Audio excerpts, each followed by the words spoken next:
오늘 우리가 함께 보실 찬송은 찬송가 70장 피난처 있으니라는 찬송입니다.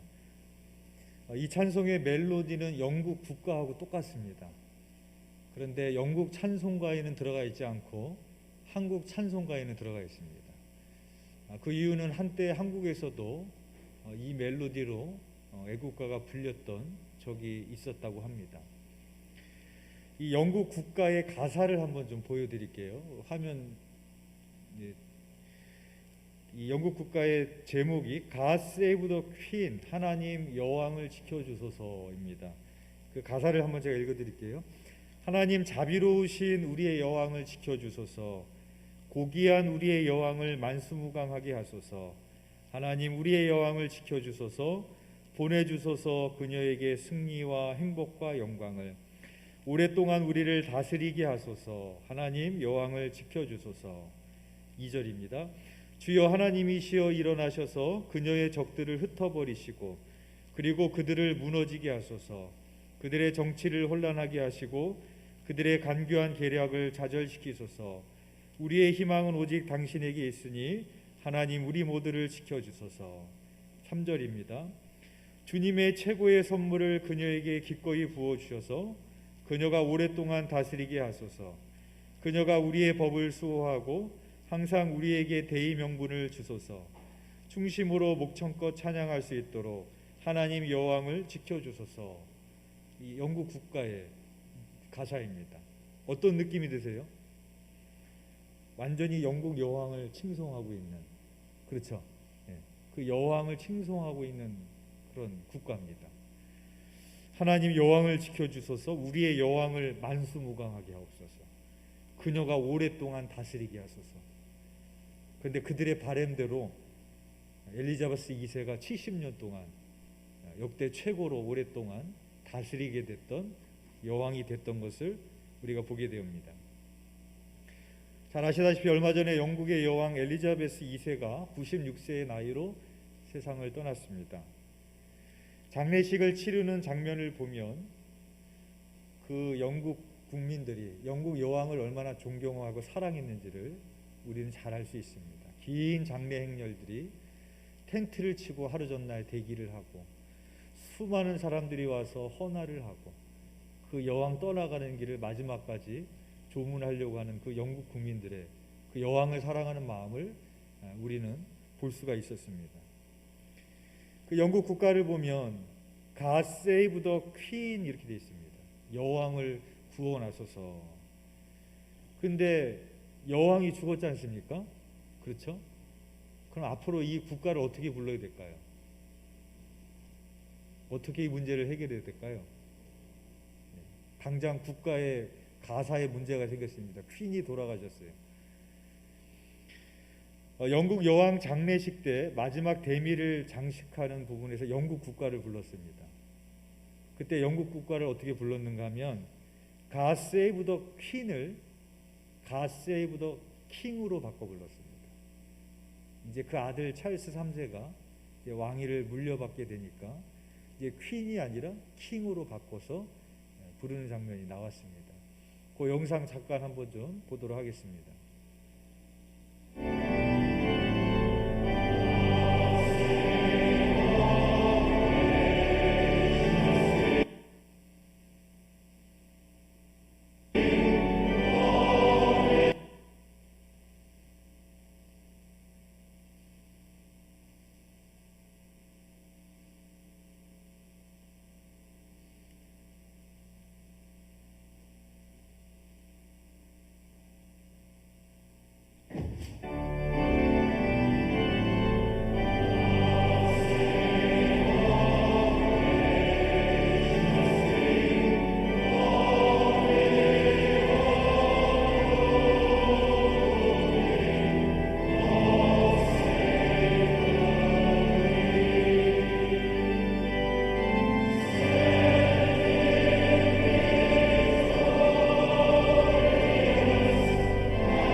유심히 들었어요.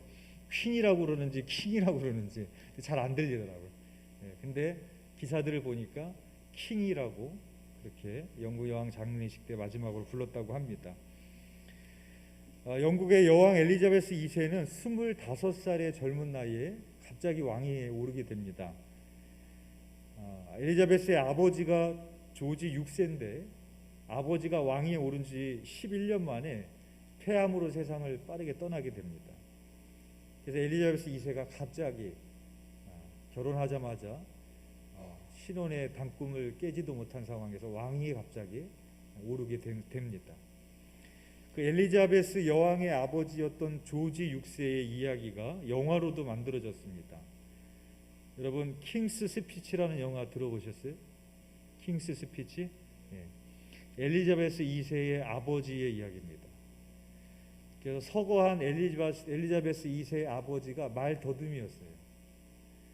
그래서 그 당시에 라디오가 발명이 됐는데 국민들 앞에서 연설을 해야 되는데 말을 더듬는 거예요. 그러니 얼마나 이게 스트레스고 얼마나 어려움을 겪었겠습니까? 근데 그 당시 그와 대조를 이뤘던 그 시대의 독재자가 있었습니다. 누굴까요? 독일의 히틀러. 이 히틀러는 유창한 연설가였습니다. 악마적 재능이었는데 아주 유창한 연설을 하는 스피치를 하는 사람이었습니다. 실제로 히틀러는 영국 뮤지컬 배우들을 보면서 발성 연습을 했대요. 그리고 그냥 말하는 것이 아니라 제스처를 하면서 말을 하는, 연설을 하는 트레이닝을 했고, 또 연설도 아무 때나 하는 것이 아니라 저녁 시간에 합니다. 왜 저녁 시간에 하는가 하면은 사람이 가장 감성적인 시간에 하는 겁니다. 그리고 사람을 가장 설득하기 좋은 시간이 저녁이 됩니다. 그래서 히틀러는 저녁에 연설을 했답니다. 그리고 연설을 하면은 청중들이 이렇게 모여 있잖아요. 그러면 항상 바로 나오지 않고 기다리게 한답니다. 왜 기다리게 할까요? 기대감을 높이는 거예요. 한참 기대감을 높이게 해놓고 나와서 아주 유창하게 왜 전쟁을 해야 되는지 유창하게 스피치를 하는 겁니다. 그래서 히틀러의 유창한 스피치가 온 국민을 선동을 시켜서 전쟁터로 몰아넣었던 역사가 있습니다. 히틀러와 엘리자베스 여왕의 아버지를 통해서 우리는 중요한 교훈을 얻게 되죠. 유창한 스피치가 중요한 것이 아니라 언제나 우리는 삶의 언어가 중요하다. 그래서 예수 그리스도는 유창한 스피치가 아니라 늘 삶의 언어로 우리들에게 말씀하셨던 분이라는 것을 보게 되어집니다. 엘리자베스 여왕의 아버지도 갑자기 왕위에 오르게 된 케이스였습니다. 그의 아버지 조지 5세가 갑자기 세상을 떠나게 되는데 그에게는 아들이 둘이 있었습니다. 두 아들 중에 차남이 엘리자베스 여왕의 아버지입니다. 그래서 원래는 첫째가 왕위를 물려받아야 되는데 만약에 그렇게 됐으면 엘리자베스 2세가 여왕이 안 됐겠죠. 그런데 첫째 장남이 사랑하는 여인이 있었습니다. 그래서 나는 사랑하는 여인과의 결혼을 선택하겠다고 왕위를 포기해버립니다. 그래서 말 더듬이었던 엘리자베스 2세의 아버지가 갑자기 왕위에 오르게 되는 겁니다. 그래서 말 더듬이었기 때문에 왕위를 계승하기를 원하지 않았습니다. 그런데 왕위를 계승한 건 무엇인가 하면은 그에게는 책임감이 굉장히 강했어요. 이 영국이라는 황실과 나라를 위해서 나는 하고 싶지 않지만 형이 안 한다고 하니까 누구라도 계승을 해야 되니까 계승을 하게 됩니다. 그렇게 했던 분이 바로 엘리자베스 2세의 아버지였고, 엘리자베스 2세도 갑자기 왕위를 계승할 때 그녀의 할머니가 이렇게 말했다고 합니다. 원래 본명이 메리인데 할머니가 메리야, 너는 앞으로 메리로 살지 말고 엘리자베스로 살아야 된다. 그렇게 이야기를 했답니다. 무슨 말이에요? 앞으로 너는 네 개인의 삶이 아니라 영국의 여왕으로 살아야 된다. 영국을 위해서 살아야 된다. 그 말을 한 거예요. 그래서 엘리자베스 아버지도 그렇고 엘리자베스도 그렇고 일평생 오로지 영국을 위해서, 그 영국 황실을 위해서 개인의 삶이 없는 그것만 바라보면서 살았던 삶이라는 것을 보게 됩니다. 그렇게 살았기에 영국 국민들에게 존경과 사랑을 한 몸으로 받게 된 인생이 아니었는가 보게 되어집니다. 영국 여왕의 장례식을 보면서 그런 생각이 들었습니다. 여러분, 대한민국에 왕이 있습니까? 없습니까? 예? 없어요? 예. 왜요? 있는데? 예. 대한민국에 왕이 왜 없어요? 왕이 있습니다. 예수 그리스도. 맞죠? 예. 대한민국에 왕이 있습니다. 대한민국에만 있는 것이 아니라 만왕의 왕이 있습니다. 예수 그리스도. 우리가 그리스도인으로 살아간다는 것은 대한민국은 민주공화국이죠. 세상의 권위에도 순종해야 되지만 우리는 왕이 없는 공화국을 살아가지만 신앙인은 왕정입니다. 하나님이 왕이 되는 그 하나님의 나라의 백성으로 살아가는 사람들이 바로 저와 여러분들입니다. 우리의 왕이신 하나님이기 때문에 우리는 하나님의 통치에 순종해야 되는 것이고 그 왕을 위해서 우리가 살아가는 사람들이 바로 저와 여러분들입니다. 그 영국 군민들이 영국 여왕을 떠나보내는 모습을 보십시오. 장례식을 치르는 모습을 보십시오. 얼마나 그 여왕을 사랑하고 존경했는지가 그 배어 있는 것을 보게 되어집니다. 저는 그 장례식을 보면서 우리의 왕이 엘리자베스가 아니잖아요. 그렇죠? 온 세상을 창조하신 하나님의 아들이신 예수 그리스도인데 우리를 위해서 십자가에서 죽으시기까지 우리를 끝까지 사랑하셨던 겸손의 왕, 사랑의 왕, 그 왕을 향한 그런 마음이 우리들에게 있는가?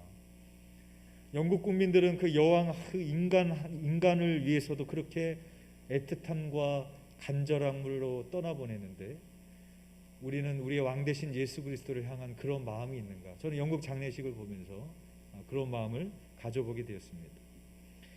다윗은 한 나라의 왕이었습니다. 근데 다윗의 고백은 뭐냐면 내가 왕이 아니라는 거예요. 다윗의 고백은 뭐예요? 나의 왕은 하나님이시라는 거예요. 나의 왕, 나의 하나님이요. 이게 다윗의 고백이에요. 놀라운 고백이죠. 자기가 왕인데 내가 왕이 아니라는 거예요. 진짜 왕은 누구냐? 하나님이라는 거예요. 이게 다윗의 신앙이었고 그래서 하나님이 다윗을 사랑할 수밖에 없는 사람이 다윗이었습니다. 그래서 다윗이 자기는 화려한 성전에 거하고 있는데 하나님의 법궤가 초라한 장막에 있는 것을 보면서 성전을 짓고 싶어하는 거예요. 일개 한 나라의 왕인 나도 이렇게 화려한 곳에 있는데 만왕의 왕이신 진짜 왕이신 하나님이 어떻게 저렇게 초라한 곳에 있을 수가 있어? 그런 마음을 가졌던 겁니다. 정말로 하나님을 왕이라고 생각하지 않으면 할 수 없는 생각이고 할 수 없는 행동이었습니다. 그걸 하나님께서 기뻐하시는 겁니다. 그래서 성전을 짓겠다고 하니까 하나님께서 그래 네가 나를 위해서 집을 짓기 원하느냐? 아니다. 내가 너를 위해서 너의 왕위가 영원토록 하겠다. 하나님이 그렇게 말씀하십니다. 그래서 다윗의 자손에서 만왕의 왕이 되신 예수 그리스도가 나오게 되는 것을 보게 되어집니다. 오늘 본문인 시편 46편에는 반복되어져 오는 단어가 있습니다. 흔들린다라는 단어입니다. 2절 말씀에 그러므로 땅이 변하든지 산이 흔들려 바다 가운데 빠지든지 3절에 바닷물이 솟아나고 뛰놀든지 그것이 넘침으로 산이 흔들릴지라도 우리는 두려워하지 아니하리로다. 5절에 하나님이 그 성 중에 계심에 성이 흔들리지 아니할 것이라.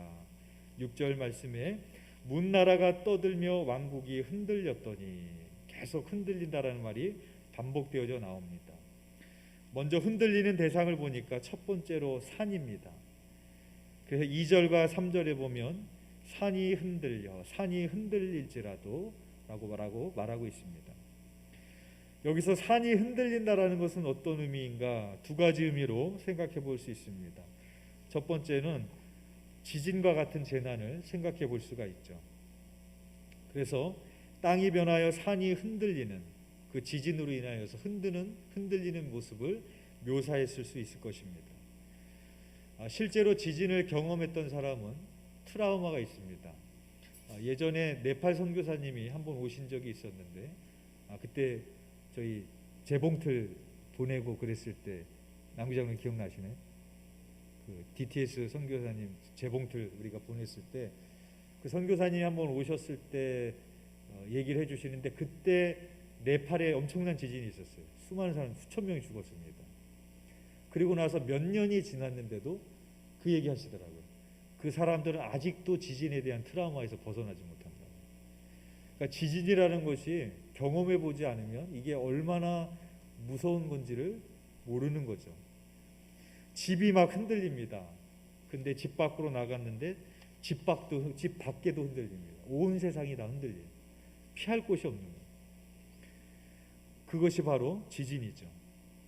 또 두 번째로 생각해 볼 수 있는 것은 가장 안전한 곳이 흔들린다는 의미입니다. 흔들리지 않을 것 같은 것이 흔들린다는 의미입니다. 여러분, 웬만해서 산이 흔들리겠어요? 그렇죠? 산이 흔들리는 모습을 보는 것은 쉽지 않습니다. 그런데 산이 흔들리라는 것은 정말 안전할 것 같은, 흔들리지 않을 것 같은 곳도 흔들린다라는 것을 말하고 있는 것이죠. 그러니까 안전한 곳이 없는 겁니다. 두 번째로 흔들리는 대상이 무엇인가 보았더니 왕국입니다. 6절 말씀에 보면 문나라가 떠들며 왕국이 흔들렸더니 라고 말하고 있습니다. 왕국이 가지고 있는 상징성은 무엇이냐? 이것도 절대 흔들리지 않을 것 같은 곳이 왕국입니다. 로마가 영원할 것 같았지만 로마 제국도 흔들리고 헬라 제국도 흔들리고 알렉산더 제국도 흔들리고 다 흔들립니다. 지금 우리가 살아가는 시대도 세계적으로 경제적 위기가 몰려오고 있습니다. 세계의 경제 침체로부터 흔들리지 않을 나라가 없습니다. 피할 수 있을 수 있는 기업이 없고 그거에 흔들리지 않을 사람이 하나도 없습니다. 피할 곳이 없습니다. 그래서 왕국도 흔들리는 겁니다. 그런데 환란이 우리에게 주는 유익이 있습니다. 내 삶의 기반이 송두리째 흔들릴 때 그때 우리는 비로소 자기 자신을 돌아보게 됩니다. 오늘 보면 10절에 보면 이렇게 말을 합니다. 이르시기를 너희는 가만히 있어 내가 하나님 됨을 알지어다 라고 말하고 있습니다. 여기서 가만히 있다라는 말은 아무것도 하지 말아라 그런 말이 아니라 우리가 아무것도 할 수 없는 그때가 있다라는 겁니다. 산도 흔들리고 왕국도 흔들리고 다 모든 것이 흔들리는 그때 우리는 비로소 깨닫습니다. 우리의 인간이 얼마나 미약한 존재라는 것이, 내 자신이 얼마나 미약한 존재라는 것을 우리는 비로소 깨닫게 되는 순간입니다. 그때야 비로소 시선을 하나님께로 돌리게 되는 겁니다. 바로 그 사람만이 하나님이 하나님됨을 알게 된다라는 것입니다. 그래서 창세기에 보면은 에노스를 낳았을 때 사람들이 비로소 하나님께 예배하였더라라는 말씀이 있습니다. 그 에노스라는 뜻이 죽을 수밖에 없는 존재라는 뜻입니다. 즉 내가 죽을 수밖에 없는 존재라는 것을 깨달았을 때 하나님이 하나님됨을 아는 겁니다. 나의 생명의 주권이 나에게 있는 것이 아니라 하나님에게 있는 것을 깨닫게 되는 겁니다. 바로 그 사람이 하나님을 의지하게 되는 것이고 하나님을 바라보게 되는 것이죠. 오늘 본문에 보면 유일하게 흔들리지 않는 대상이 나옵니다. 5절 말씀에 보면 하나님이 그 성중에 계심에 성이 흔들리지 아니할 것이라 라고 말하고 있습니다. 산도 흔들리고 왕국도 흔들리고 세계 경제도 흔들리고 다 흔들립니다. 그런데 유일하게 흔들리지 않는 것이 있는데 바로 하나님이 함께 하시는 그곳만은 흔들리지 아니한다 라고 시편 기자가 찬송하고 있습니다. 아무도 그 환난을 피할 수 없고 피할 곳이 없습니다.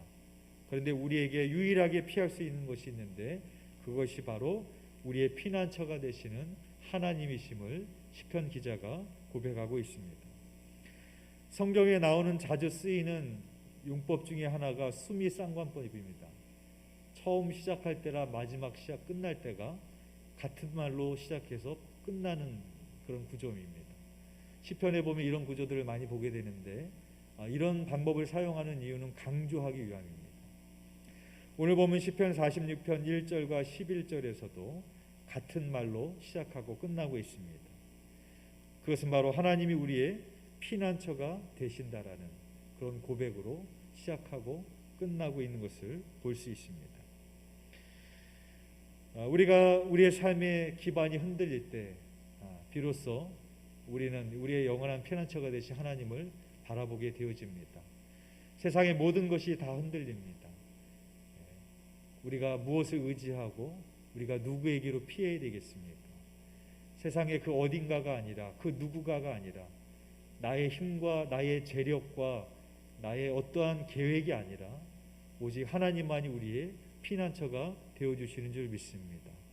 그 영원한 왕이 되신 그 하나님을 찬양하며 늘 그 하나님께로 피하고 늘 그 하나님과 동행하실 수 있는 저와 여러분이 되시기를 주님의 이름으로 축원드립니다.